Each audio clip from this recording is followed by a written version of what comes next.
आज हम लोग एक्सरसाइज 12.1 पढ़ेंगे जिसमें त्रिज्यखंड और वृत्तखंड का क्षेत्रफल जानना है। तो एक बार फिर से याद कर लें त्रिज्यखंड क्या होते हैं। तो देखो कि कोई वृत्त है जिसका केंद्र O है, ठीक है। तो कोई दो त्रिज्या लिए इसके बीच का कुछ कोण होगा। सपोज करो ये थीटा है,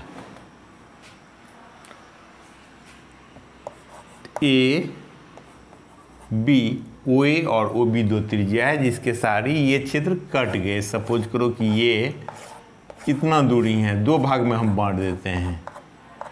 हाँ, तो ये हमको ये ब्लैंक वाला एरिया मिला, इसको हम हटा दें तो ऐसा भी मिल सकता है, यानी दो टुकड़ा अलग अलग हो गया। ये हमारा हो गया और दूसरा टुकड़ा हम अलग कर लिए, ठीक है। ये काट करके ऐसे ब्रिज से हम खींच लिए हैं। तो ये भी त्रिज्यखंड कहलाएंगे, ये भी त्रिज्यखंड कहलाएंगे। तो त्रिज्या के सहारे काटे तो वृत्त हमारा दो हिस्से में बट गया, ठीक है। तो ये वाला जो हम छायांकित किए हैं वह छोटा है कि यह छोटा है। मान लो कि एक रोटी था और या कुछ भी है गोल जैसा, उसमें से हम काट करके ये हिस्सा देखेंगे तो छोटा है, दिखाई नहीं पड़ रहा है, और ये बड़ा है। तो इसको कहेंगे हम लघु त्रिज्यखंड और ये दीर्घ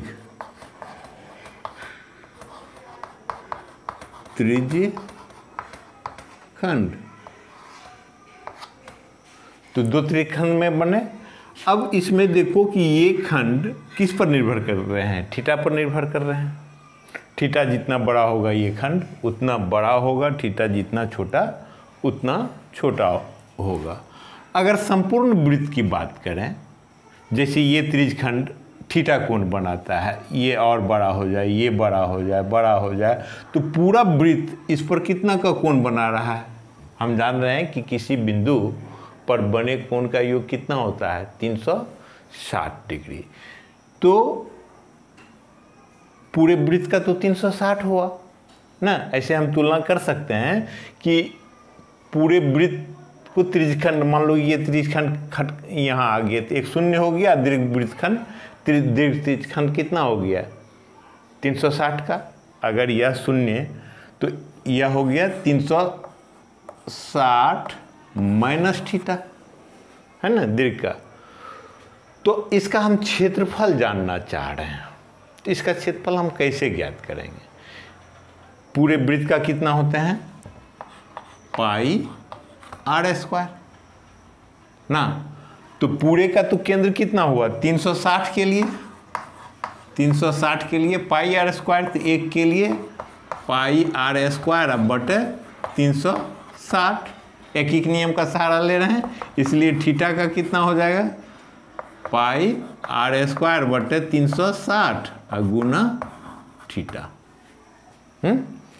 समझ में आ रहा है। तो यानी त्रिज्यखंड का अगर हमको निकालना रहेगा तो हम ये त्रिज्यखंड के लिए हो, थीटा अगर उसका केंद्रीय कोण है तो उसका एरिया कितना हो गया, नहीं तो थीटा कोण वाले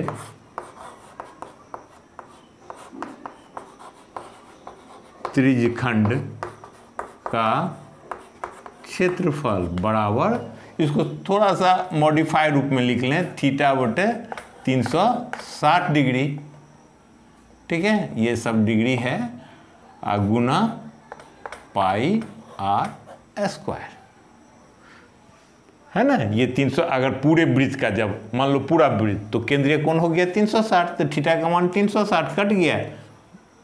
वृत्त का तो यही होते हैं ना, कट करके 1 हो गया, यानी पाई आर स्क्वायर पूरे वृत्त का हो गया। अब जितना जितना है वो इसमें हम डालेंगे और हमारा आसानी से इस त्रिज्यखंड का निकल जाएगा, ठीक है। ध्यान दो, दो शब्द तो हम लोग सीखे, लघु त्रिज्यखंड और दीर्घ त्रिज्यखंड। लेकिन जब केवल त्रिज्यखंड लिखा हुआ रहेगा तब मीनिंग क्या निकालेंगे, लघु कि दीर्घ? हमेशा लघु। जब कुछ भी ना लिखा हो, केवल त्रिज्यखंड लिखा हुआ है, या आगे वृत्तखंड भी हम सीखेंगे, तो आगे वृत्तखंड लिखा हुआ रहेगा, उसमें भी लघु और दीर्घ होते हैं। तो केवल अगर लघुखंड और त्रिज्यखंड लिखा हुआ हो, तो केवल त्रिज्यखंड और वृत्तखंड, तो उसका मतलब वह लघु होगा। अब बार बार लघु लिखा नहीं जाएगा। और दीर्घ त्रिज्यखंड का जब बात होगी तो उसमें लिख दिया जाएगा कि दीर्घ त्रिज्यखंड का क्षेत्रफल निकालना है, और केवल त्रिज्यखंड का क्षेत्रफल निकालना है मतलब लघु त्रिज्यखंड का निकालना है। ठीक, इट्स क्लियर। देखो, एक्सरसाइज का पहला प्रश्न है कि 6 सेंटीमीटर त्रिज्या वाले एक वृत्त के एक त्रिज्यखंड का क्षेत्रफल ज्ञात कीजिए जिसका कोण 60 डिग्री है। ठीक है, तो त्रिज्यखंड का तो बहुत आसान है, सिंपल सा फार्मूला है, और जिसमें दो ही अज्ञात राशि हैं, थीटा और आर। तो थीटा यानी केंद्रीय कोण दिया हुआ है 60 डिग्री, और त्रिज्या भी दिया हुआ है 6 सेंटीमीटर। तो जस्ट हम क्या करेंगे, फार्मूला में पुट करेंगे इस वैल्यू को, और हमको उसका क्षेत्रफल मिल जाएगा। तो देखो क्या लिखें, दिया है, ठीक है, R equal to 6 cm, theta equal to 60 degree, इसलिए त्रिज्यखंड का क्षेत्रफल क्या होंगे, सूत्र याद करो, थीटा बटे 360 गुना पाई आर स्क्वायर। तो थीटा कितना, थीटा हो गए 60 डिग्री, अब बटे 360 डिग्री होते हैं, 360 नहीं, 360 डिग्री, गुना पाई का वैल्यू जब तक कहा नहीं जाए कि कितना लेना है, अगर कुछ नहीं कहा हुआ है तो 22/7 लेना है, ये हम लोग पहले ही डिस्कस कर चुके हैं। तो 22/7, और आर कितना है, 6 का स्क्वायर। अभी केवल पुट करो, ये 6 गुना 6 मत लिख देना, हम वैल्यू जब पुट करते हैं तो जस्ट पुट करते हैं। ठीक, तो ये देखो कट गए, 6 आ गए, तो क्या आया 1/6 गुना 22/7 गुना 6 का स्क्वायर, तो ये भी कट गया, कितना हो गया 22 गुना 6, 6 दूनी 12, 6 दूनी 12, 13/7 cm स्क्वायर। जो यूनिट है वह अगर लिख सको हर जगह यूनिट लिखो, बढ़िया बात है, ना लिख सको दिक्कत होता है, छोड़ो, यहाँ पर लिख दिए लास्ट में, यानी हमको cm में है, जब त्रिज्या cm में है तो क्षेत्रफल भी cm स्क्वायर होंगे, मीटर रहता तो मीटर स्क्वायर हो जाते, तो लास्ट में हम यूनिट लिख दिए, यही हमारा आंसर है। दूसरा प्रश्न को देखो, दूसरा प्रश्न कह रहे हैं कि एक वृत्त के चतुर्थांश का क्षेत्रफल ज्ञात कीजिए जिसकी परिधि 22 सेंटीमीटर है। ठीक है, तो अब इसका सॉल्यूशन जो है, इसका सॉल्यूशन तो बहुत आसान है, चतुर्थांश याद करो कि चतुर्थांश हिंदी में पढ़े हो, मतलब चौथा अंश, किसी चीज को चौथाई हिस्से में बांट दें, 4 बराबर भागों में बांट दें तो 1 भाग चतुर्थांश होंगे। तो यानी हमको वृत्त का क्षेत्रफल निकाल करके उसका चौथाई कर लें तो बात हो जाएगी, लेकिन वृत्त का क्षेत्रफल ज्ञात करने के लिए हमको त्रिज्या चाहिए, और यहाँ त्रिज्या दिया हुआ है नहीं, त्रिज्या नहीं दिया हुआ है, दिया हुआ है क्या, तो परिधि। तो परिधि तो क्या जानते हैं हम, परिधि क्या होते हैं, 2πr, परिधि दिया हुआ है, परिधि और उस सूत्र में परिधि और त्रिज्या दो ही अज्ञात राशि है, एक पता हो गया परिधि तो त्रिज्या निकल जाएगा, फिर त्रिज्या निकाल लिए तो हम वृत्त का क्षेत्रफल निकाल लेंगे, उसका चौथाई कर लेंगे तब भी हो जाएंगे। तो दिया है वृत्त की परिधि बराबर कितना, 22 cm। इसका मतलब वृत्त की परिधि का फार्मूला लिखो 2πr आर बराबर 22 सेंटीमीटर, है ना। तो इसका मतलब क्या हुआ, 2 गुना 22/7 गुना आर बराबर 22 सेंटीमीटर। हाँ, इसलिए आर इजकल टू 22, है ना। या तो ये कैंसिल कर सकते हो, तो 22 को हटा देंगे तो आर इजकल टू ये 7 ऊपर जाएगा और 2 नीचे आएगा, तो 7/2 सेंटीमीटर निकल गए। तो ये आर का वैल्यू जान गए। इसलिए चतुर्थांश का क्षेत्रफल, चतुर्थांश का क्षेत्रफल, जो चतुर्थांश, ध्यान दो इसमें चतुर्थांश जब ये वृत्त है, हाँ, इसको 4 हिस्से में बांटेंगे तो ये प्रत्येक कोण कितना का होगा, 90 डिग्री का।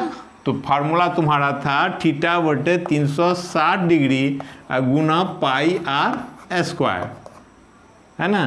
तो ये यहाँ पर 90 दे देंगे तो 9 चौके 36, फार्मूला में भी डालेंगे तब भी 1/4 पाई आर स्क्वायर होंगे।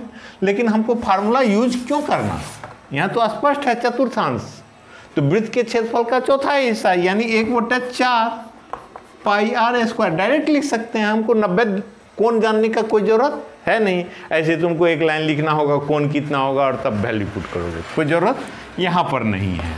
1/4 गुना 22/7 गुना आर कितना 7/2 का स्क्वायर, ठीक है।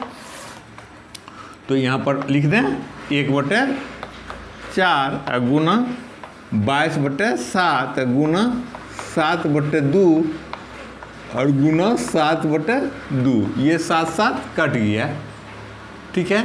ये 2 से 11 काट दो तो कितना हो गया, 11 7 ऊपर पर 77 और नीचे में 8 cm स्क्वायर। तो हमारा क्षेत्रफल निकल गया कितना,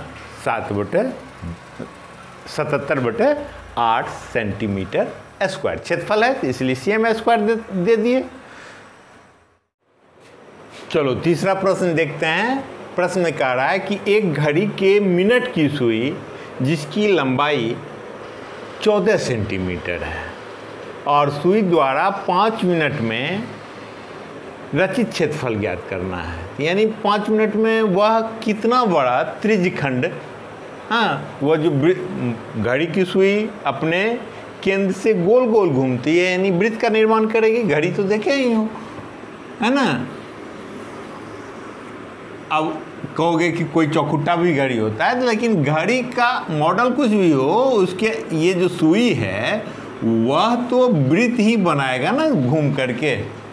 ये घड़ी चौखुट्टा भी है तो कोई फर्क नहीं पड़ता है। ये सुई जो है ये मिनट का हुआ, ये घंटा का हुआ, तो ये मिनट वाला यहाँ से बनाता है, मिनट घंटा वाला ये अलग वृत्त बनाता है, सेकेंड वाला रहेगा अलग वृत्त बनाएगा। तो फिलहाल हमको केवल मिनट के सुई का ध्यान देना है। मिनट का सुई क्या बना रहा है, वृत्त बना रहा है जिसकी लंबाई, तो ये मिनट की सुई जो है उसकी लंबाई क्या है, 14 सेंटीमीटर, यानी इस वृत्त की त्रिज्या कितनी हो गई, 14 सेंटीमीटर। और सुई द्वारा 5 मिनट में, तो सुई 5 मिनट में, मिनट का सुई है तो 5 मिनट चलेगा, यानी ये अगर 12 हो तो अब 5 मिनट के बाद 5 यहाँ आएगा, 1 पर आ जाएगा। यहाँ ये 12 है, सपोज करो ये 3 है तो ये 1 हुआ, ये 2 हुआ। कहीं से भी तुम स्टार्ट कर सकते हो, ये 6 होंगे, है ना। घड़ी का तुमको आता ही है। हमको 5 मिनट में 12 से कहाँ चला जाएंगे, 1 पर, या 1 पर है तो 2 पर आएंगे, तो हर हमेशा इतना ही बड़ा कोण बनाएंगे ना। ये कोण कितना होगा सोच करके देखो, ऐसा क्या वो कोण बनते हैं, हाँ। 4 हिस्सा में बांट दो, प्रत्येक में ऐसा 3 गो बनेंगे, यानी 12 गो बना। तो केंद्रीय कोण, पूरे वृत्त का केंद्रीय कोण कितना हुआ, या तो इसको हम लिख देंगे 1/12, 12वां हिस्सा, या केंद्रीय कोण, उस सुई के द्वारा बना केंद्रीय कोण कितना होंगे, तो 360/12 ना। तो काटो 12 या 36, 30 डिग्री है ना। तो ये कोण बनते हैं 30 डिग्री। तो केंद्रीय कोण भी मालूम है और त्रिज्या भी मालूम है, तो उम्मीद करते हैं कि तुम बना सकते हो। नहीं, आज के वीडियो में केवल हम लोग त्रिज्यखंड का क्षेत्रफल से संबंधित प्रश्नों को हल किए, उसके बारे में समझे। पहले तुम त्रिज्यखंड को ही, त्रिज्यखंड से संबंधित एक्सरसाइज में और भी जो हिसाब हैं उसको बना लो।